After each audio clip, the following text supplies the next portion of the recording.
তোমরা কেমন আছো? আশা করি সকলে অনেক ভালো আছো। তোমাদের ভালোবাসায় আমরাও ভালো আছি। আজকে সকালে উঠে দেখছি, দেখো একটা বাসনও নেই, কারণ কালকে খুব একটা বেশি বাসন হয়নি, কটা আছে তো আমি ধুয়ে নেবো এখন। আর এখানে অল্প তরকারি আছে, সেটা ঢেকে রাখা আছে। আর এই প্লেটটা এখন ধুয়ে নেব। তাদেরকে যেটা দেখাবো সেটা হচ্ছে যে আমি না এই জায়গাটা একটু পরিষ্কার করেছি আর কি। চালের ড্রাম, আটার মানে কৌটাটা এখানে ছিল, নিচে ছিল, আমি সব উপরে উঠিয়ে দিয়েছি। এই জায়গাটা পুরো পরিষ্কার করে দিয়েছি। দেখো তো আমার গুছানোটা কেমন হয়েছে, তোমরা প্লিজ কমেন্ট করে জানিও। আর এবার থেকে ভেবেছি ওগুলো ওখানেই থাকবে, নিচে আর কোনো তাহলে নোংরা থাকবে না। ওই কটা এখন আমি বাসন ধুয়ে তারপর চলে যাব বাথরুমে জল টল ভরবো, তারপর ঘর মুছবো। চলো পুরোটা তোমাদের সাথে শেয়ার করছি। বাসি কাজগুলো সেরে স্নান ধান করে দেখছি 9টা বেজে গেছে, আর এখন তো জল চলে যাবে।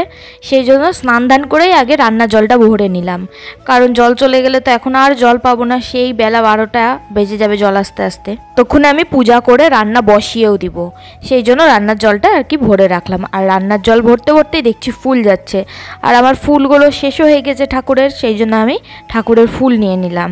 আর এখন 10 টাকাতেই না অনেকগুলো ফুল দিচ্ছে।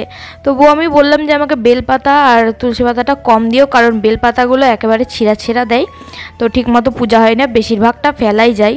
তো 2-3টা বেলপাতা নিয়েছি আর তুলসী পাতা অল্প করে নিয়েছি। এই যে টাকাটা এখন দিয়ে দিলাম। ফুলটা নিয়ে চলে এসেছি ঘরে। আর কালকে রাত্রে দেখো এই ছোট পাউচের তেলের প্যাকেটটা এনে রেখেছিলাম, কারণ ঠাকুরের তেলটা শেষ হয়ে গেছে। প্রদীপও কিছুদিন হলো ঠিকমতো জ্বালাতে পারছি না, সেই জন্য দেখলাম যে 10 টাকায় পাউচ পাওয়া যাচ্ছে, সেই জন্য নিয়ে চলে এসেছি। আর নকুল দানাগুলোও শেষ হয়ে গেছে। এই দেখো ঠাকুরকে খুব সুন্দর করে আমি ফুলগুলো দিয়ে সাজিয়ে দিয়েছি। আর আজকে জবা ফুলটা অনেকগুলো দিয়েছে, তাই বজরংবলীকে আজকে মনের মতো করে ফুল দিয়ে সাজিয়েছি, জবা ফুল দিয়ে। আর দেখো আমাদের গোপুসোনাকেও খুব সুন্দর করে সাজিয়ে দিয়েছি। আর এখন তো মোটামুটি প্রায় গরম পড়ে গিয়েছে, সেই জন্য গোপুর সোয়েটারগুলো উঠিয়ে দিয়েছি, আর এমনি নর্মাল একটা জামা পরিয়ে দিয়েছি। সোয়েটারগুলোও কেচে নিয়ে তারপর ভালো করে বাক্সে ঢুকিয়ে দেবো। আর আজকে একটু ধূপ জ্বালিয়েছিলাম, দেখো গোটা ঘর ধোয়া ধোয়া হয়ে গেছিলো। এই যে আমার পুজো কমপ্লিট হয়ে গেছে, আর তোমাদের দাদাভাই ঘুম থেকে উঠে গেছে, তো ওকে আমি একটু সর্ষের তেল দিয়ে আর এই ঝুড়ি ভাজাগুলো দিয়ে মুড়ি মেখে দিচ্ছি, সাথে একটু লাল চা করে দেবো। তার আগে আমার জন্য একটু গরম জল করে নিয়েছি, ওকে মুড়ি দিয়ে ওর জন্য চাটা বসিয়ে দিয়েছি। চাটা এখনই হয়ে যাবে, ফুটে এসেছে, তো ওকে আগে চাটা দিয়ে দিব, তারপর আমার জন্য চা করব চিনি ছাড়া। তো দিয়ে দিলাম মুড়ি আর চা। তো তোমরা তো অনেকেই জানো আমি ডায়েট করছি, সেই জন্য চিনি ছাড়া চা নিয়ে নিয়েছি। এখন চাটা খেয়ে নেব। তবে ডায়েট করেও আমি খুব একটা ফল পাচ্ছি না। আমার মনে হচ্ছে আমি যতদিন না হাঁটাটা শুরু করব ততদিন আমার ওজন ঠিকমতো কমবে না। আমি শুধু ডায়েটই করছি, মানে খাওয়াটাই কন্ট্রোল করছি, আমি হাঁটা চলা কিছু এখনও শুরু করিনি। ডায়েটটা আমি এমনভাবে করছি, জল খাওয়াটা একবারে বন্ধ করে দিয়েছি, কারণ জল খেলে আমার খুব খিদা পায়, আর আমি তো এখন খাওয়া কমিয়ে দিয়েছি। তো দেখো এখন রান্না করতে চলে এসেছি। তো আজকে করব আলু, ফুলকপি, পেঁয়াজ দিয়ে ভাজা। সরষের তেল দিয়ে আলুটা লাল লাল করে ভেজে তারপরে ফুলকপিটা দিব। চলো এখন রান্না বান্নাগুলো সেরে ফেলি। আর সাথে করব আজকে আলু, সয়াবিন দিয়ে, পেঁয়াজ দিয়ে অনেকটা তরকারি করব। তো চলো এখন রান্নাগুলো ফটফট করে সেরে ফেলি। হলুদটা দিয়ে দিলাম, এরপরে একটু ভেজে নিয়ে এবার ফুলকপিটা আমি এখন দিয়ে দিব। এই যে কুচি কুচি করে ফুলকপিটা কেটে রেখেছিলাম, সেটা এখন দিয়ে দিব। জানো তো আমি এখন মোটামুটি ভালোই রান্না শিখে গেছি। আগে কিন্তু আমি এত রান্না পারতাম না। বেশিরভাগ রান্নাটা আমি আমার শাশুড়ির কাছ থেকে শিখেছি, আর কিছুটা মায়ের কাছ থেকে শিখেছি। মায়ের কাছ থেকে বলতে গেলে মা রান্না করতো, ওটাই চোখে দেখা, এইটুকুই, আর কিছু না। মা এমনি আমাকে হাতে ধরিয়ে শিখিয়ে দেয়নি যে এটা রান্না কর, ওটা রান্না কর। শাশুড়ি মোটামুটি শিখিয়ে দিয়েছে। তো যাই হোক, এই দেখো এখানে ফুলকপিটা ভাজা হয়ে গেল। তো একটা বাদামের প্যাকেট দোকান থেকে এনেছিলাম, তো সেটা তোমাদের দাদাভাইকে বললাম তুমি অর্ধেক নাও, আমি অর্ধেক খাই। আর এই বাদামটা না লবণ দিয়ে খেতে খুব ভালো লাগে। তো দুজন মিলে ভাগাভাগি করে এখন বাদাম খেয়ে নিলাম। বাদাম খেয়ে নেওয়ার পর এখন সোয়াবিনটা করতে চলে এসেছি। এই যে মশলাটা প্রায় কষা হয়ে গেছে, আর সবুজ সবুজ যেগুলো দেখতে পাচ্ছ ওগুলো না ক্যাপসিকাম আছে। তো ক্যাপসিকামটা আমি মনে হয় দিয়েই ভুল করেছি, কারণ ক্যাপসিকাম খেয়ে খেয়ে আমার মুখটা একেবারে পচে গেছে কিছুদিন হলো। ওটসের মধ্যে আমি এত ক্যাপসিকাম দিয়েছি, আমার আর ক্যাপসিকাম খেতে ভালো লাগছে না। এই যে আলু সোয়াবিন দিয়ে মশলাটা হালকা করে কষিয়ে নিলাম, এবার আমি জলটা দিয়ে দিব। আর এই সোয়াবিনটা কিন্তু খেতে খুব ভালো লাগে, পুরো মাংসের মতো, ওই হাড্ডি ছাড়া মাংস যেটা বলে ওরকম একেবারে। তো জলটা আমি মাপ মতো দিয়ে দিলাম, এটা এখন ফুটুক, তারপর হয়ে যাবে আমার সয়াবিনের তরকারি।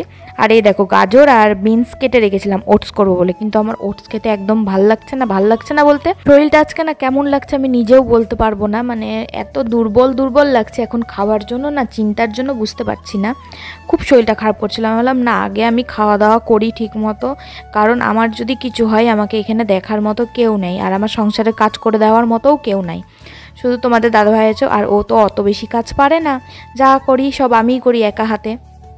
তো সেই জন্য আর কি অল্প একটু ভাত নিয়ে বসে গেছি, আজকে একটু লেবু দিয়ে সয়াবিনের তরকারি দিয়ে আর ওই ভাজাটা দিয়ে ভাতটা খেয়ে নেব। আমার মনে হয় না আমার দ্বারা ডায়েট করা হবে, কারণ এই দেখো আমার কয়েকদিন খাওয়ার পরেই কি শরীর খারাপ শুরু হয়ে গেল। তো দেখা যাক কি করতে পারি। আর ডায়েটটা আমি কেন শুরু করেছি সেটা তো তোমরা অনেকেই জানো।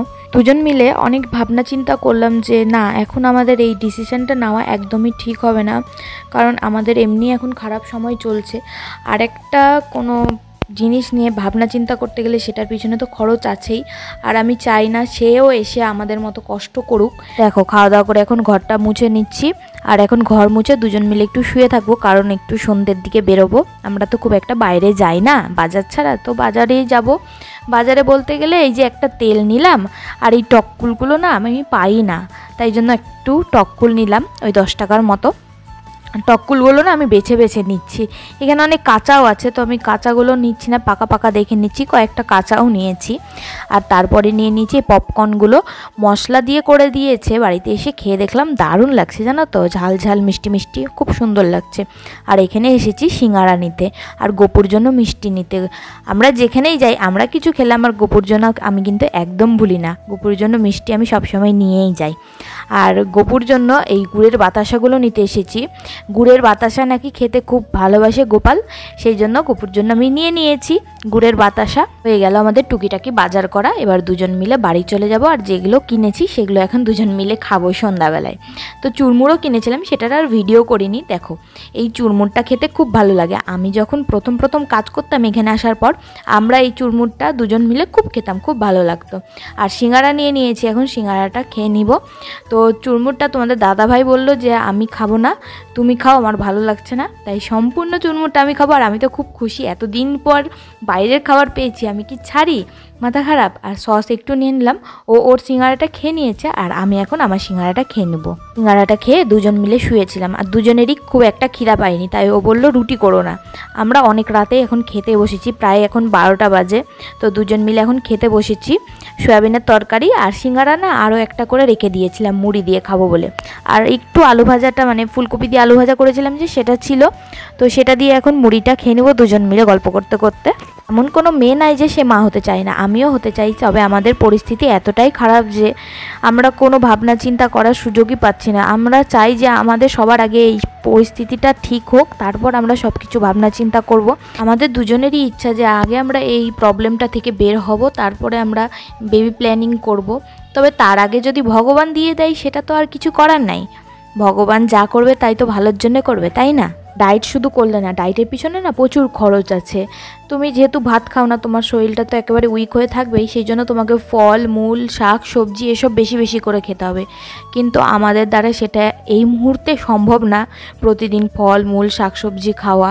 আমাদের ঘরে যা থাকে সেটা দিয়ে আমরা চেষ্টা করি দিনটা পার করার। মাসে বা 15 দিন পর একটু ভালো মন্দ খাবার হয়, তবে সেটা তো প্রতিদিন কন্টিনিউ রাখা সম্ভব না। এই মুহূর্তে দাঁড়িয়ে ভাবলাম যে বাদ দিয়ে এখন ডায়েট করা, যেটা খাবারই খাবো এখন মোটামুটি একটু কম করে খাবো, তেল মশলাটা একটু কম খাবো, যাই হোক এইভাবেই চলি যতদিন চলতে পারি, মানে যতদিন আগে সমস্যাটা ঠিক না হচ্ছে ততদিন চলি, দেখা যাক কি হয় শেষে। আর আজকে সকাল থেকে শরীরটা এত খারাপ করছিল, আমি বিছানা থেকে উঠতে পারছিলাম না, মানে বিছানা থেকে উঠতে গেলে আমার মাথাটা যেন এমন করে ঘুরে উঠছে, আমি ভাবছিলাম শুয়ে যে আমি মনে হয় আজকে কোনো কাজই করতে পারবো না। তবুও শরীরটা আস্তে আস্তে ঠিক হলো, ও আমাকে একটু লবণ জল করে দিল, খেলাম। আমাদের দুজনের বয়সটা কম হলেও আমাদের দুজনের মাথায় না পাহাড় সমান চিন্তা আছে, কারণ আমাদের সাপোর্টে কেউ নাই, মানে সাহায্য করার মতো কেউ নেই, তাই সব চিন্তা আমাদের মাথাতেই রয়েছে। তাই এত চিন্তার মধ্যে আমরা কী করে যে জীবন কাটাচ্ছি সেটা একমাত্র আমরাই জানি। আমাদের এই পরিস্থিতি দেখে একদিকে কষ্টও হয়, আবার একদিকে ভালোও লাগে, কারণ আমরা এই বয়সেই সবাইকে চিনে গিয়েছি। ঠাকুরের কাছে আমার কোটি প্রণাম যে আমাদের এই দিনটা দেখানোর জন্য, চিনে গেলাম তো মানুষ কে কেমন। আমাদের ভিডিওগুলো আশা করি সবাই দেখে, আর আমাদের এই সমস্যা থেকে বেরানোর পর কেউ যদি আমাদের সাথে আলগা পিরিত দেখাতে এসেছে, তাদেরকে যতটুকু কথা শোনানোর আমি ঠিক শোনাবো, আর অবশ্যই শোনাবো। আর আমার ভিডিও নাকি অনেকের ভালো লাগে না, ভিউয়ার্সদের বলছি না, আমার আত্মীয় স্বজনদের বলছি। তো তোমরা দূরে থেকো আমার ভিডিও থেকে। ভিউয়ার্সদেরকে আমি কোনো কিছুই বলতে চাই না, কারণ ভিউয়ার্সটা ছাড়া আমি একেবারে অচল।